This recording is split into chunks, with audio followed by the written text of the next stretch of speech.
This is Pavitra this side, joining you from Chennai in India. Welcome to my channel Dating Books and Travels. I would largely be uploading videos pertaining to books because I just love reading them and discussing about books, and also a little bit of travel related videos. Now, I had been making videos like almost a year back, and then I had to stop it due to a lot of changes in my personal and professional life. I had to move houses, move cities, move projects. So it was a new city, a new client at work. So it was a little difficult managing both professional and personal life, and I hadn't been recording any videos, though I was reading quite a few books. So this video is largely about my favorite books of 2019. Now, these are not the books that were published in 2019, but the ones that I read and my favorite of those. So I read a total of about 20 books last year, and out of which I have chosen about 5 books which were really good, and I would like to talk about those books with you. So the order would be in the reverse order of my preference, which means that the last book that I'm going to show is the most preferred book for me. Okay, so let's get started, guys. So I have these books stacked up here. The first book that I want to show you is this one, which is Big Magic by Elizabeth Gilbert. Now, I have read one more book by this particular author, which is really famous, which is Eat, Pray, Love. It was also made into a movie. That is one of my favorite books of all time. And so naturally, I wanted to pick up this book as well because it had a lot of great reviews.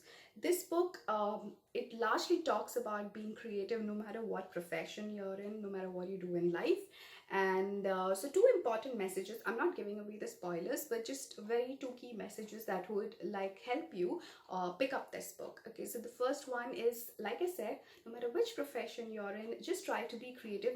Need not necessarily be in that particular area which you're working, but in something else. Now, this is just to let your creative juices flowing. Now, the author says that it's better to maintain a profession so that you can meet your daily expenses and have another thing to do, another hobby that you can pick up where you can be creative.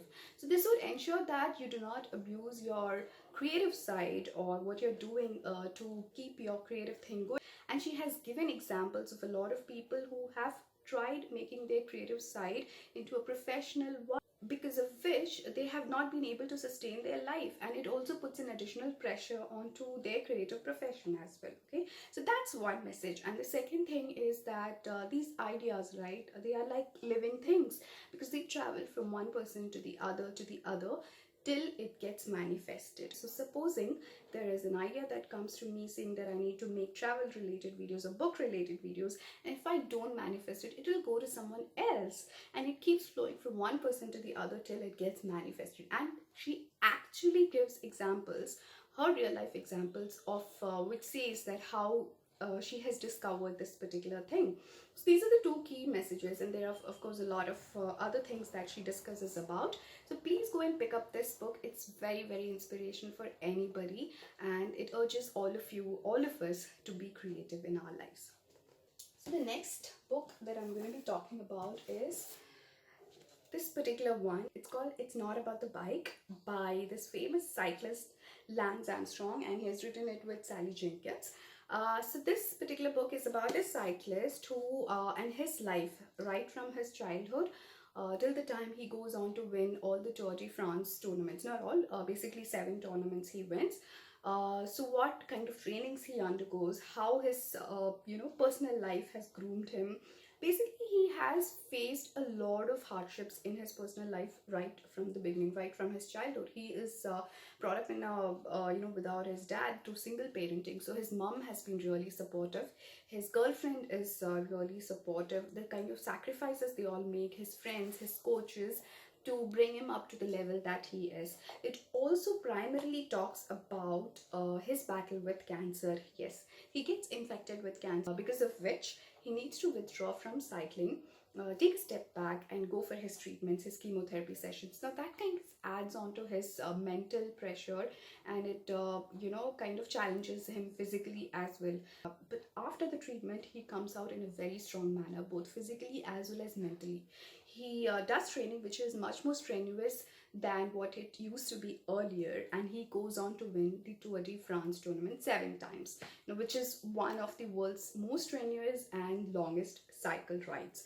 So it's all about how he copes up with this cancer, how he battles it, how he comes up in a very strong manner, and the kind of support his friends and family have given. It's a very, very inspirational book for anyone who wants to pick up a sport, especially cycling. I just really love this book. So if you're really interested in picking up a sport, especially cycling, then please, please, please do go pick up this book. Also, if you know someone who is battling with cancer, then please suggest this book. Yeah.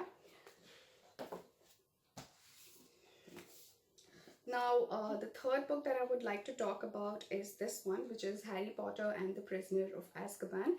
I know there would be hardly any book lovers, bookworms who haven't read Harry Potter, but for those who still haven't read it, Harry Potter is a fantasy fiction series. There is a series of about 7 books in overall, and it's about this wizard, 11-year-old wizard, Harry Potter, whose parents have died just as soon as he's born. They are actually murdered by someone called Voldemort, and he is sent to this Hogwarts School of Witchcraft and Wizardry. So there his teachers and the head of the school actually protect him from the outside forces which are actually trying to murder him.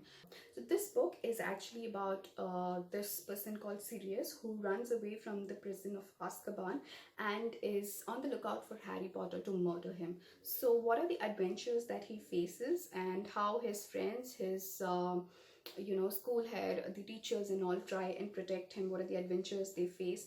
There are a lot of characters in here, primarily 2 of his friends, which is Hermione and Ron Weasley, and also a lot of other students, a lot of other professors, teachers. So this book is quite interesting.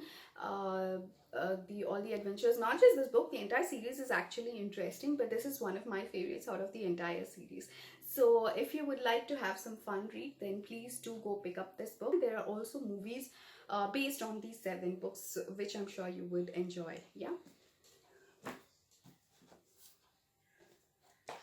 Now this one is basically Crazy Rich Asians. It is written by this author Kevin Kwan. It's his debut novel. It's a trilogy basically. The other 2 books are called China Rich Girlfriend and Rich People Problems. This book is also made into a movie which had become a blockbuster. I think it got released sometime last year or the year before that.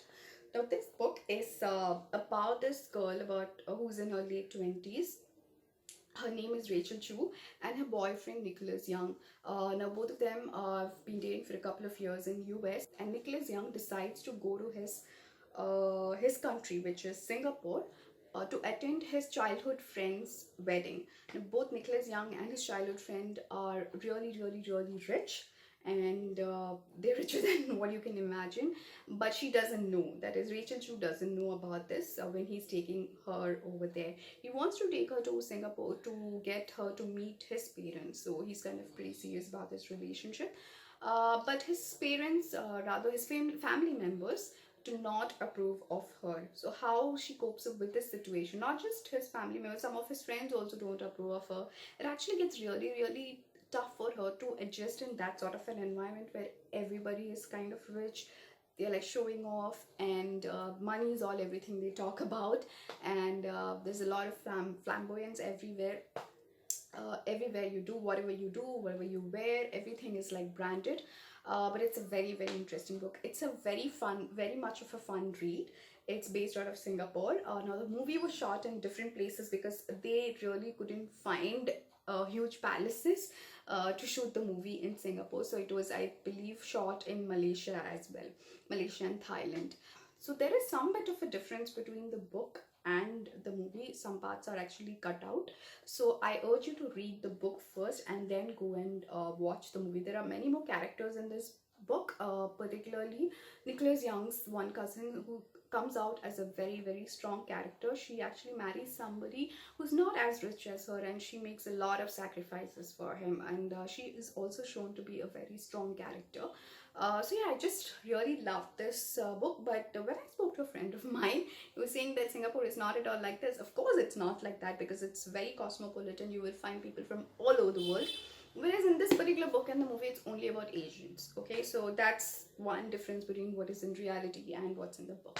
Anyway, so go and read this book, pick it up if you want to have a nice fun read. Yeah. And the last book, which is my favorite, is by this particular Indian author, Kavita Kane, and it's called Karna's Wife, yeah, The Outcast's Queen. So this book is based on Mahabharat.